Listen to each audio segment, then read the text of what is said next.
ইন্দোনেশিয়ার গভীর অরণ্যের মধ্যে লুকিয়ে আছে এক রহস্যময় জেলখানা, এক ভয়ঙ্কর জায়গা যা মানুষ শুধু নাম শুনেই ভয় পায়। জেলটার সম্পর্কে একটা গুঞ্জন রয়েছে। বলা হয়ে থাকে এখানে যারা প্রবেশ করে তাদের মধ্যে কেউই ফিরে আসে না। এর কারণ জেলের ভেতরে এক আইসোলেশন সেল।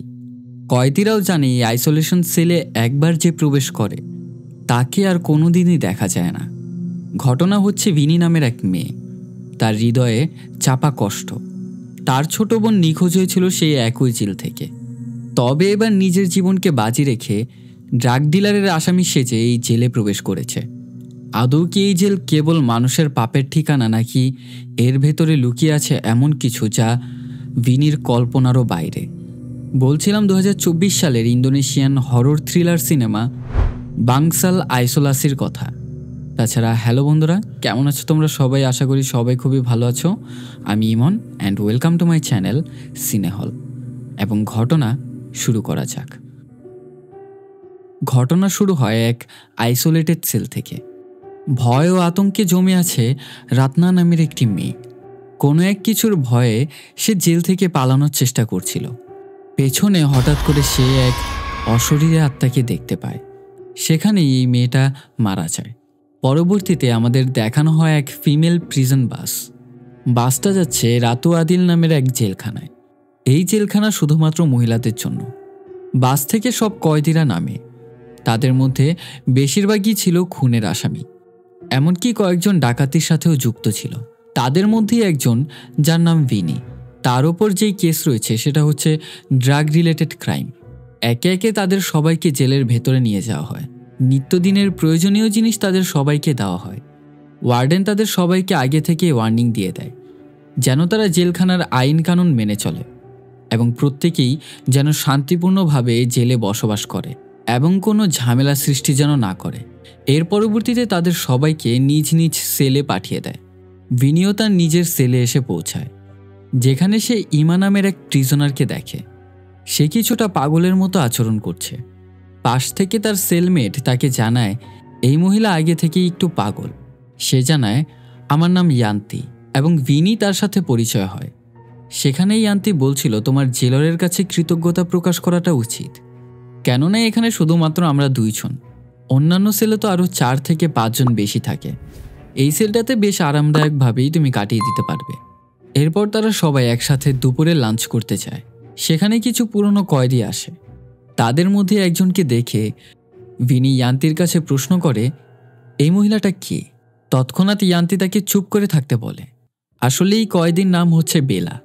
এই জেলখানার মধ্যে তার কথায় সবাই ওঠানামা করে, এমনকি কেউ তার সাথে ঝগড়া অবধি করতে চায় না। সেখানে সুরি নামক এক নতুন কয়েদি আসে। জেলখানায় আজ তার প্রথম দিনে এসে এমনভাবে বসের মতো আচরণ করার চেষ্টা করছে যেন সব কিছু ওর নিয়ন্ত্রণে। হঠাৎ তার সামনে বেলা এসে হাজির। তাকে দেখে সেখানে সে ঘাড় বাঁকিয়ে কথা বলছে। পাশে থাকা এক কয়েদির প্লেট নিয়ে তাকে উধুম মার। প্রথম দিনেই ভিনি সেখানে এসে তার পথের বাধা হয়ে দাঁড়ায়। বেলাকে থামাতে গেলে তার গলা চেপে ধরে। তখনই সেখানে ওয়ার্ড বয় এসে তাদের ঝগড়া থামায়। এমনকি ওয়ার্ড বয়রাও বেলাকে প্রচণ্ড পরিমাণে ভয় পায়। তাকে বেশি কোনো কিছু বলে না। গণ্ডগোল শেষে ভিনি এবং ইয়ান্তি তাদের কক্ষে ফিরে আসে। তাকে সোজা সাপটা জানিয়ে দেয় এখানকার সবচেয়ে ভয়ানক মহিলা হচ্ছে এই বেলা। তার সাথে কোনো গণ্ডগোলে জড়িও না। ভিনি জানায় আমি যদি তাকে না থামাতাম তাহলে সে ওই মেয়েটাকে মেরেই ফেলত। তবে ইয়ান্তি তাকে স্ট্রিক্টলি বেলার সাথে কোনো ঝামেলায় না জড়াতে বলে। এতে করে তোমার নিজেরই ভালো, কেননা এর আগে কয়েকজন আসামি মারা গেছে। কিউরিয়াস হয়ে ভিনি তার কাছে জানতে চায় কারা কারা মারা গেছে। এর উত্তরে ইয়ান্তি তাকে কিছুই জানায় না এবং সেখানে সে ঘুমিয়ে পড়ে। রাতের বেলা পাশে থাকা সেল থেকে এক অদ্ভুত কান্নার আওয়াজ ভেসে আসছে। ইয়ান্তি তখন গভীর ঘুম থেকে জাগিয়ে তাকে জিজ্ঞাসা করে বাহির থেকে কান্নার আওয়াজ আসছে। বিষয়টাকে সে সাধারণভাবে নিতে বলে। সে জানায় প্রায় সময় এরকম শব্দ শোনা যায়। কাল সকালে এই বিষয়টা দেখা যাবে। অনেক রাত হয়েছে, এখন গিয়ে ঘুমিয়ে পড়ো। না চাইতেও ভিনির এখন কিছু করার নেই, কারণ সে একা গিয়ে কিছুই চেক করতে পারবে না। তাই সেদিনকার মতো সে ঘুমিয়ে পড়ে। তবে মাঝরাতে হঠাৎ করে সেলের দরজা নিজে নিজেই খুলে যায়। এই ঘটনা দেখে ভিনি হতবাক হয়ে যায়। কেননা সেলের দরজা বাহির থেকে বন্ধ ছিল। তবে এটা কে খুলল? নিজেকে ভিনি আর আটকে রাখতে পারল না। অবশেষে বাইরে যায় চেক করার জন্য আসলে সমস্যাটা কোথায়। সে দেখতে পায় একটা মেয়ে সামনের দিকে হেঁটে যাচ্ছে। হঠাৎ কারো উপস্থিতি টের পেলে অপর প্রান্তে থাকা মেয়েটা তার দিকে ঘুরে তাকায়। এই দেখে তার ঘুম ভেঙে যায়। আসলে সেটা একটা তার দুঃস্বপ্ন ছিল। ভিনির এখানে আসার মূল উদ্দেশ্য হচ্ছে তার বোনের মৃত্যুর কারণ জানা। আসলে সে কোনো ক্রাইম করেনি, বলা যায় সে নিজ ইচ্ছেতেই এই জেলে এসেছে। তবে সবচেয়ে আশ্চর্যজনক বিষয় হচ্ছে, শুরুতে আমরা যেই রাত্না নামের মেয়েটিকে দেখেছি সেই হচ্ছে ভিনির বোন। ভয়ত অবস্থায় ঘুম থেকে জেগে উঠলে ইয়ান্তি তাকে জিজ্ঞাসা করে কোনো দুঃস্বপ্ন দেখেছ কিনা। সে জানায় হ্যাঁ দেখেছে। স্বপ্নের কথা বর্ণনা করতে গেলে গার্ড এসে তাদেরকে জানায় বাইরে যেতে। আজ যেহেতু ভিনির এই জেলে প্রথম দিন, তাই ইয়ান্তি তাকে একে একে এই জেলের সম্পর্কে বলা শুরু করে। ইয়ান্তি জানায় ওই যে সামনে যে লোকটা দেখছ তার নাম হচ্ছে ফারহান। এখানকার খুবই রাগী একজন ওয়ার্ডেন। সে এখানকার চিফ জেলরের অনেক অনুগত। তারা দুজন খুবই পাষাণ হৃদয়ের মানুষ। এরা দুজন কারো প্রতি বিন্দু পরিমাণের মায়া দেখায় না। আরও বলে, ওই যে দুজন মহিলা ওয়ার্ডেন দেখছো না, এরা হচ্ছে 1 নম্বরের ঘুষখোর। যে যত বেশি টাকা দিতে পারবে তাকেই তারা ভালো সার্ভিস দিয়ে থাকে। যদি এদের কেউ টাকা না দেয় তাহলে তাদের সাথে এরা খুবই জুলুম করে থাকে। তাছাড়া আদিত নামের নতুন একজন ওয়ার্ডেন এসেছে। এখনও অবধি সে কারো প্রতি অন্যায় বা বাজে ব্যবহার করেনি। এমনও হতে পারে 1-2 বছর পর এও অন্যান্যদের মতো হয়ে যাবে। আদিত সেখানে এসে ভিনিকে জানায় তার ডক্টরের কাছে যেতে হবে। ইয়ান্তি জানায় ডক্টর খুবই ভালো একজন মানুষ, তার সাথে কি দেখা করে আসো। ডক্টর সেখানে নিজের পরিচয় দেয়, তার নাম হচ্ছে রুডিয়া, এবং ভিনিকে জিজ্ঞাসা করে তার প্রথম দিন কেমন কাটলো। ভিনির কাছে কোনো উত্তর নেই। সেখানে একটা ফর্ম দেওয়া হয় ভিনিকে। ভিনি জানায় এটা কি কোনো সাইকোলজিক্যাল টেস্ট। সে জানায় যেহেতু তুমি এখানে প্রথম এসেছো তাই তোমার বিষয়ে জানতে একটু আগ্রহী ছিলাম। ভিনি তাকে গতকাল রাতের ঘটনার সম্পর্কে জিজ্ঞাসা করে। সে জানায়, ও ওই আইসোলেশন সেলের কথা বলছো। প্রায় সময় ওখান থেকে আওয়াজ আসে। আইসোলেশন সেল নিয়ে অনেকের মনেই গুজব রয়েছে। কয়েদিরা মানে সেখানে অশরীরী আত্মা আছে এবং সেখানে নাকি কিছু প্যারানর্মাল ঘটনাও ঘটেছে। তবে আমি এইসবে বিশ্বাস করি না। আসলে সেই জায়গাটা এমনিতেও ভয়ানক, কেননা সেখানে বিশেষ কয়েদিদের বন্দি রাখা হয়। ডক্টরের সাথে কথা শেষে ইয়ান্তির কাছে এসে পৌঁছায়। ডক্টর রুডিয়ার সম্বন্ধে জানতে চাইলে ইয়ান্তি জানায় ডক্টর রুডিয়া খুবই ভালো একজন মানুষ। এখানকার সবাইকে সে মায়ের মতোই যত্ন করে। ভিনি তাকে কৌতূহল নিয়ে প্রশ্ন করে এই আইসোলেশন সেলটা কি। এর উত্তরে ইয়ান্তি তাকে জানায় সেই জায়গার নাম নিও না, আইসোলেশন সেল আমাদের সেলের পাশেই। তাকে ধীর গলায় জানায় সেই জায়গাটা অভিশপ্ত, এমনকি গতকাল রাতেও নাকি সেখানে একটা স্যাক্রিফাইস হয়েছে। তাদের সামনে ওয়ার্ডেন আদিতে সে হাজির হয়। সে জানায় ভিনিকে তার সাথে যেতে হবে। সে জানতে চাইলে যে তাকে কোথায় নিয়ে যাওয়া হচ্ছে। আদিত জানায় তাকে কিচেনে নিয়ে যাচ্ছে, যেন সে মিস সেকারকে কিচেনে হেল্প করতে পারে। মিস সেকার হচ্ছে এখানকার সিনিয়র প্রিজনার, যে কিনা অনেক আগে থেকেই রান্নাঘরে কাজ করে। সেখানে আদিত আসল কথায় আসে। ধীর গলায় তাকে বলে, মিস সেকার তোমার বোন রত্নার খুবই কাছাকাছি ছিল। হয়তোবা তোমার বোনের সম্বন্ধে কোনো তথ্য তার কাছ থেকে পেতে পারো। তবে আশ্চর্যের বিষয় হচ্ছে আদিত কিভাবে রত্নার বিষয় জানে। তাছাড়া সে ভিনির উদ্দেশ্য সম্পর্কেও জানে কিভাবে। আদিত জানায় সাইমন তাকে পাঠিয়েছে যেন তাকে সে সাহায্য করতে পারে। আসল ঘটনা হচ্ছে ভিনির বোন রত্না যখন মারা যায় তখন সে একজন লয়ারের সাথে পরিচয় হয় এবং তাকে জোরপূর্বকভাবে রিকোয়েস্ট করে যে কোনোভাবে তাকে সেই জেলে বন্দি করতে। সে তার বোনের মৃত্যুর কারণ সম্পর্কে জানতে চায় এবং এই লয়ারের নামই হচ্ছে সাইমন, যে কিনা আদিতকে সেখানে পাঠিয়েছে ভিনিকে সাহায্য করার জন্য। এই কারণেই আদিত সেখানকার অন্যান্য ওয়ার্ডেনদের থেকে একেবারে আলাদা। আদিতের আসল উদ্দেশ্য হচ্ছে ভিনিকে সাহায্য করা এবং পরবর্তীতে মিস সেকারের সাথে ভিনির পরিচয় করিয়ে দেয়। সেকার এবং ভিনি মিলে সেখানকার রান্না সামলে নেয়। যখন খাবার পরিবেশন করা হচ্ছিল, বেলা এসে সেখানে হাজির হয় এবং সে জানায় তার আরও খাবার প্রয়োজন। ভিনি জানায় প্রত্যেকেই সমান খাবার পাবে, কেউই বেশি বা কম পাবে না। এক নাগারে বেলা তার দিকে তাকিয়েই আছে। সেকার তাড়াহুড়ো করে বেলাকে এক্সট্রা খাবার দিয়ে দেয়, কেননা সে এখানে কোনো ঝামেলা চাচ্ছে না। ভিনি তার নিজের খাবার নিতে গেলে সেকার তার প্লেটের মধ্যে ভেজিটেবল দিয়ে দেয়। আসলে ভিনি সবজি একেবারে পছন্দ করে না। ভিনিকে সে জানায় সে একটা মেয়ের কথা মনে করিয়ে দিল। সে মেয়েটাকে সে অনেক ভালোবাসত। আসলে সে ভিনির বোন রত্নার কথা বলছে। ভিনি তাকে সাইডে নিয়ে গিয়ে জানায় সে রত্নার বড় বোন এবং সে জানতে চায় রত্নার সাথে কি হয়েছিল। সেকার তাকে জানায় মেয়েটা বড়ই ভালো ছিল। রত্না এখানে কোনো ক্রাইম করে আসেনি, বরং আমার মনে হয় তাকে কোনো কিছুতে ফাঁসিয়ে এখানে নিয়ে আসা হয়েছে। ভিনি তার কাছ থেকে সম্পূর্ণ ঘটনা জানতে চায়, কিন্তু সেকার তাকে জানায় এখন বলা যাবে না, দেয়ালেরও কান আছে। পরের দিন সকালে তাকে নির্জনে একাকী কথাগুলো বলবে। অন্যদিকে দুইজন প্রিজনারের সাথে বেলা ঝগড়া করছে। ভিনি তাদের মাঝে এসে বাধা হয়ে দাঁড়ায়, যার ফলে বেলা তার গলা চেপে ধরে। সময় মতো সেখানে ওয়ার্ডেন চলে আসলে তাদের মাঝে ঝগড়া থেমে যায়, কিন্তু স্পষ্ট বেলার চোখে এখন ভিনি পড়ে গেছে। এবং ভিনি যেই দুইটা মেয়েকে বাঁচিয়েছে তাদের নাম হচ্ছে ইয়েতি এবং জেন। তারা ভিনির কাছে ধন্যবাদ জানায় বেলার হাত থেকে তাদেরকে বাঁচানোর জন্য। সেদিন রাতে মিস সেকার কিচেনটা গোছাচ্ছিল, ঠিক তখনই দুজন প্রিজনার এসে তাকে নির্মমভাবে সেখানে হত্যা করে।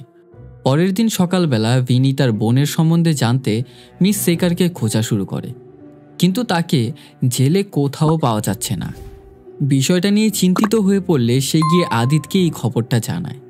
আদিতও জানায় সেও তাকে সকাল থেকে খুঁজে পাচ্ছে না এবং সে ভিনিকে আরও সতর্ক থাকার আদেশ দেয়।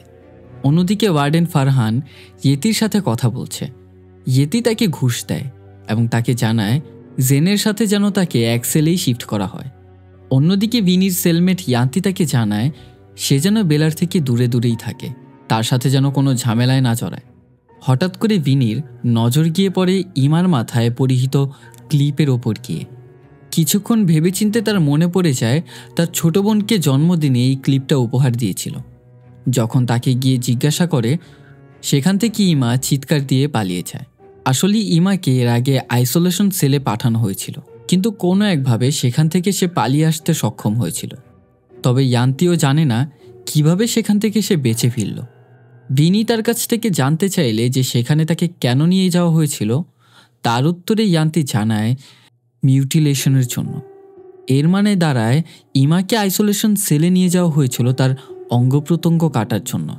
অন্যদিকে ফারহান সততা নিয়ে ইয়েতির কাছ থেকে নেওয়া টাকাগুলো চিফ জেইলর হারমানের কাছে দিয়ে দেয়। সে জানায় এই কয় টাকা দিয়ে কিছুই হবে না। তাদের কথোপকথন থেকে বোঝা যায় তারা কাউকে হত্যা করার প্ল্যান করছে। অন্যদিকে ভিনি আদিতের সাথে দেখা করে জানতে পারে মিস সেকারকে এখনও অবধি কোথাও খুঁজে পাওয়া যায়নি। পরবর্তীতে ভিনি ইমার সাথে গিয়ে কথা বলে। ইমা তাকে দেখেই চিৎকার করা শুরু করে, তবে ভিনি তাকে জানায় সে রত্নার বোন। এই বলে তাকে শান্ত করে। যখন সে জানতে পারে সে রত্নার বোন, তখন তাকে জড়িয়ে ধরে, কারণ রত্নাকে সে অনেক ভালোবাসত। ভিনি তাকে জানায় সে তার বোনের সম্পর্কে জানতে এসেছে। আসলে রত্নার সাথে কি হয়েছে তার কাছ থেকে জানা যায় আসল ঘটনা। রত্না এবং ইমা হেঁটে যাচ্ছিল। সেদিন রত্না তার হেয়ার ক্লিপটা তাকে উপহার দেয়। যাওয়ার পথে বেলার সাথে তার ধাক্কা লাগে। সেখানে বেলা তাকে নৃশংসভাবে আঘাত করে। তাদের চেঁচামেচি শুনে চিফ জেইলর ওয়ার্ডেন সেখানে এসে উপস্থিত হয়। মহিলা ওয়ার্ডেনদেরকে আদেশ দেয় তাদের দুজনকে আইসোলেশন সেলে নিয়ে যেতে। এমা জানায় সব দোষ ছিল বেলার, কিন্তু তবুও তাদের দুজনকেই আইসোলেশন সেলে পাঠানো হয়। সেখান থেকে এমা বেঁচে ফিরলেও রত্নার সাথে কি ঘটে তা সে নিজেও জানে না। অন্যদিকে ফারহান ইয়েতির কাছ থেকে টাকা নেওয়ার পরেও তাকে সে ধোঁকা দেয়। তার সাথে সে বেইমানি করে এবং ইয়েতিকে বেলার হাতে তুলে দেয়। সেখানে বেলা ইয়েতিকে টর্চার করা শুরু করে। গতকাল রাতের বেইমানির কারণে সকালবেলা ইয়েতি ক্ষিপ্ত হয়ে ফারহানের কলারে এসে ধরে। ক্ষিপ্ত হয়ে ইয়েতি তাকে বলে, তুই আসলে একটা জারজের বাচ্চা, টাকা নিয়ে কাজ কেন করিসনি? ফারহান ক্ষিপ্ত হয়ে তাকে মারতে থাকে। তার চুলে ধরে তাকে বলছিল, তোর কি মনে হয় এতটুকু টাকা দিয়ে কি তুই এই জেলখানা কিনে নিয়েছিস? সকাল থেকে জেনকে খুঁজে পাওয়া যাচ্ছে না, তাই ইয়েতি তার কাছে জিজ্ঞাসা করে জেনের কথা। ফারহান ইয়েতিকে মারতে মারতে আইসোলেশন সেলে এনে ফেলে দেয়। ইয়েতি এতটাই ক্ষিপ্ত ছিল যে নিজের শরীরে নিজেই কামড়ে কামড়ে আঘাত করছে। হঠাৎ যখন মহিলা ওয়ার্ডেন তাকে খাবার দিতে আসে, সেখানে ইয়েতি কামড়ে তার কান ছিঁড়ে ফেলে এবং সেখানেই অতিরিক্ত ব্লাড লসের কারণে ইয়েতি শেষ নিঃশ্বাস ত্যাগ করে। তাছাড়া এই আইসোলেশন সেলের পেছনে কোনো না কোনো এক রহস্য রয়েছে।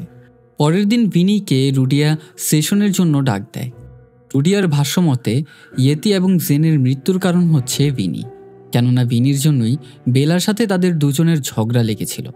ভিনি ক্ষিপ্ত হয়ে রুডিয়াকে বলে, এখানে ঘটে যাওয়া কাজগুলো সম্পর্কে আপনারা কিভাবে এতটা কেয়ারলেস হতে পারেন?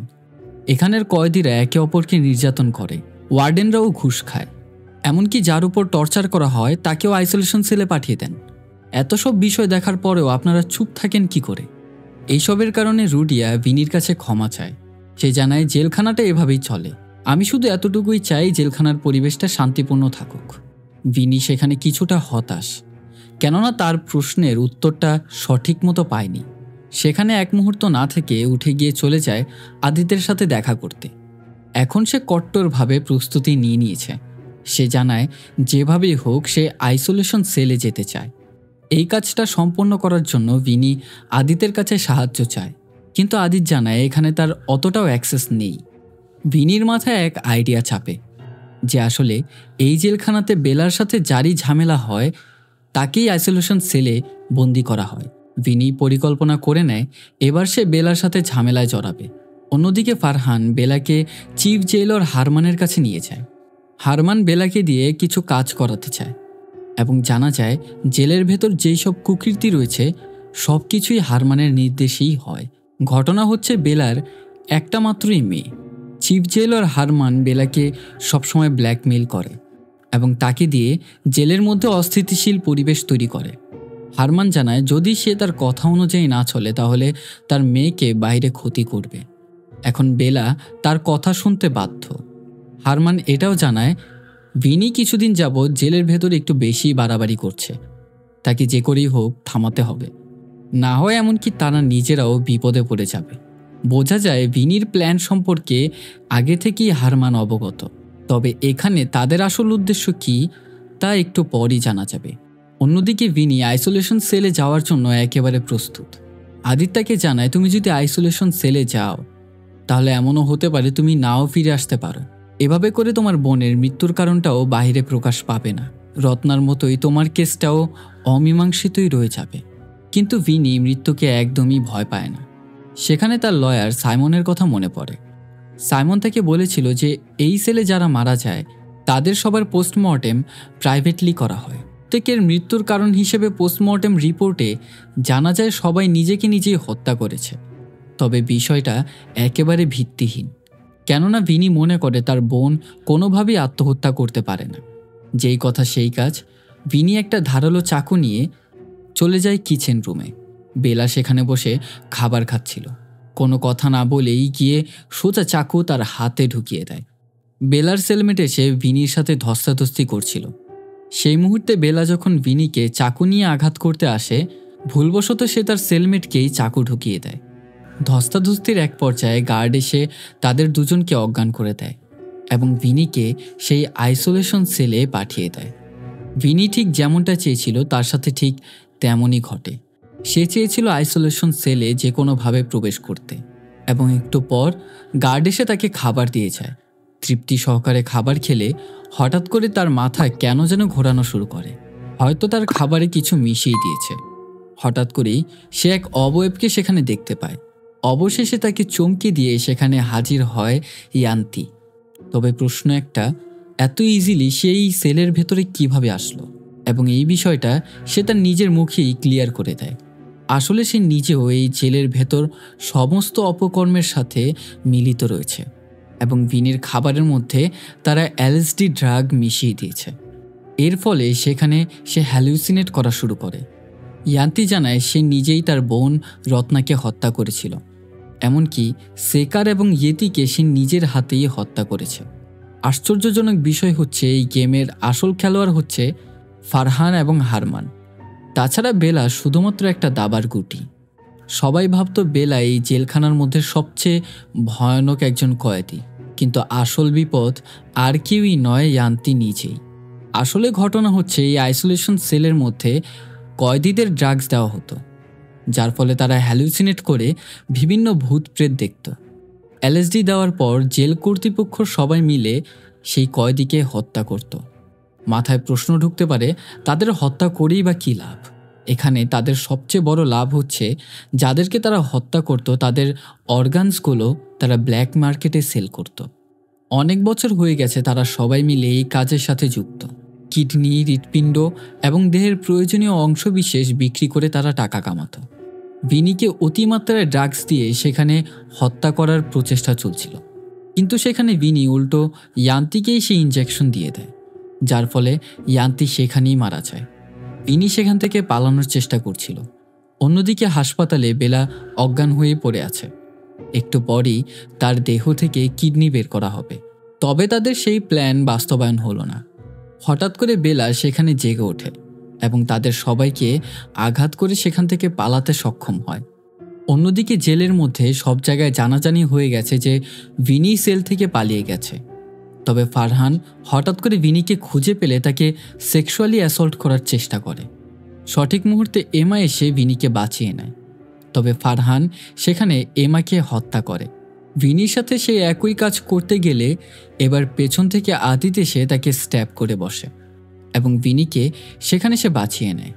আদিত জানায় তারা দুজন এখান থেকে বাঁচতে পারবে, তবে তাদের দুজনকে একজনই বাঁচাতে পারবে, সে হচ্ছে তাদের লয়ার সাইমন। তবে এর আগে তাকে কল করে জানাতে হবে। কিন্তু এই জেলের মধ্যে শুধুমাত্র 2 জায়গায় টেলিফোন আছে, প্রথমত হারমানের কাছে আর দ্বিতীয়ত হচ্ছে ডক্টর রুডিয়ার অফিসে। ভিনি সেখানে আদিতকে জানিয়ে দেয় এখানে ইল্লিগাল অর্গান ট্রাফিকিং হয়। এই সমস্ত কথা জানতে পেরে আদিত সেখানে ক্ষিপ্ত হয়ে যায়। এখন বিশ্বস্ত মানুষ একজনই, সে হচ্ছে ডক্টর রুডিয়া।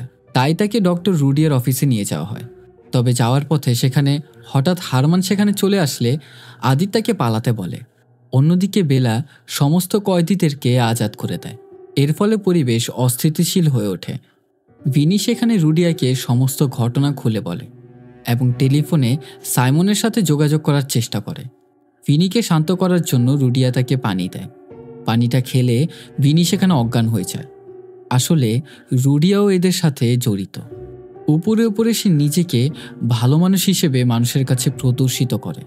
পরবর্তীতে অজ্ঞান থেকে জাগ্রত হলে ভিনি রুডিয়াকে তার সামনে দেখতে পায়। রুডিয়ার পাশেই দাঁড়িয়ে আছে হারমান, তার পা দুটো শক্ত করে চেপে ধরে।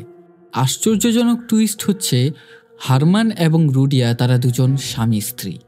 পৈশাচিক এক হাসি নিয়ে রুডি তাকে বলে, আমি আগে থেকেই জানতাম তুমি এখানে আসবে তোমার বোনের মৃত্যুর খোঁজ নিতে, এবং এই কারণেই আগে থেকেই তোমার মৃত্যুর সম্পর্কে আমি ভেবে রেখেছিলাম। তখনই হঠাৎ করে সেই কক্ষে লাইট চলে যায়। এই কাজটা হচ্ছে আদিতের। পেছন থেকে এসে সে হারমানকে সেখানেই মেরে ফেলে এবং ধস্তাধস্তির এক পর্যায়ে ভিনি তারই ইনজেকশন রুডিয়ার শরীরের ভেতরেই প্রবেশ করিয়ে দেয়। এর ফলে রুডিয়া সেখানে ভয়ানক অবয়বগুলো দেখছিল। আসলে এটা সেই এলএসডি ড্রাগেরই একটা সাইড ইফেক্ট। পরবর্তীতে সম্পূর্ণ জেলখানায় আগুন লেগে যায় এবং সেখান থেকে আদিত এবং ভিনি কোনো মতে বেঁচে ফিরে। পরিবেশ গরম হওয়াতে সব কয়েদিরা মিলে গার্ডদেরকে মেরে সেখান থেকে পালাতে চেষ্টা করছিল। ঠিক তখনই সেখানে স্পেশাল ফোর্স এসে হাজির হয় এবং তাদের সবাইকে আটকিয়ে ফেলে। সেই ঘটনার প্রায় 6 মাস হয়ে গেছে। জানানো হয় সেই আইসোলেশন সেল চিরতরে বন্ধ করে দেওয়া হয়েছে। হারমান সহ সেখানকার যারা যারা অর্গান ট্রাফিকিংয়ের সাথে যুক্ত ছিল তারা সবাই মারা গেছে। এর ফলে ভিনি খুবই খুশি ছিল, কেননা সে তার বোনকে ন্যায় বিচার দিতে পেরেছে। এর পরবর্তীতে দেখা যায় ভিনি এবং আদিত মিলে বেলার মেয়েকে সেই জেলখানায় নিয়ে আসে এবং তার সাথে তার মেয়ের সাক্ষাৎ করায়। বেলা তার মেয়েকে দেখে সেখানে আনন্দে কান্না করতে থাকে। তবে আসল টুইস্ট এখানেই রয়েছে। মুভির পোস্ট ক্রেডিট সিনে আমাদেরকে লয়ার সাইমনকে দেখানো হয়, যে কিনা কারো সাথে ফোনে কথা বলছে এবং সে জানায় হারম্যান এবং তার ওয়াইফ রুডিয়া মারা গেছে। এখন তাদের রাস্তা সম্পূর্ণ ক্লিয়ার। বাংসাল আইসোলাসি আবারও পুনরায় চালু করো এবং মুভি এখানেই শেষ হয়। বোঝা যায় আসল মাস্টার মাইন্ড আর কেউই নয়, বরং লয়ার সাইমন। তবে প্রশ্ন একটা, সব কিছু জানার পরেও সে কেন ইচ্ছে করে ভিনিকে সেই জেলে পাঠায়? আমার থিওরি অনুযায়ী আসলে সাইমন কিছুটা ভয় পেয়ে গিয়েছিল ভিনির প্রতিভা দেখে, কেননা সে তার বোনের মৃত্যুর কারণ খোঁজার জন্য উঠে পড়ে লেগেছে। এমনকি সে চিন্তাও করে ফেলেছে সে জেলে যাবেই। এখন যেভাবেই হোক না কেন সে জেলে প্রবেশ করবেই, এবং চান্স ছিল তাদের সমস্ত রহস্য উন্মোচন হয়ে যাবে। রহস্য তো উন্মোচন হয়ে গেছেই, তবে এর মাঝে আসল মাস্টার মাইন্ড সাইমন এর থেকে নিজেকে দূরে সরিয়ে কৌশল মতো বেঁচে যায় এবং ফাঁসিয়ে দেয় হারমান এবং তার ওয়াইফকে। এবং এবার সে আবারও সেই বাংসাল আইসোলাসি পুনরায় চালু করতে যাবে। তাছাড়া ভিডিওটা ভালো লেগে থাকলে অবশ্যই লাইক করতে ভুলবেন না এবং কমেন্ট করে জানাতে পারেন ভিডিওটা আপনার কাছে কেমন লেগেছে। চ্যানেলে নতুন হয়ে থাকলে সাবস্ক্রাইব করতে ভুলবেন না। তাছাড়া কিছুদিন আগে আমার চ্যানেলে সিচিন 7 মুভিটি এক্সপ্লেন করা হয়েছে। হাড়হিম করা টার্কিশ হরর মুভি দেখতে উপরের ভাসমান ভিডিওতে ক্লিক করুন। তাছাড়া দেখা হচ্ছে নেক্সট ভিডিওতে। Till then, good by.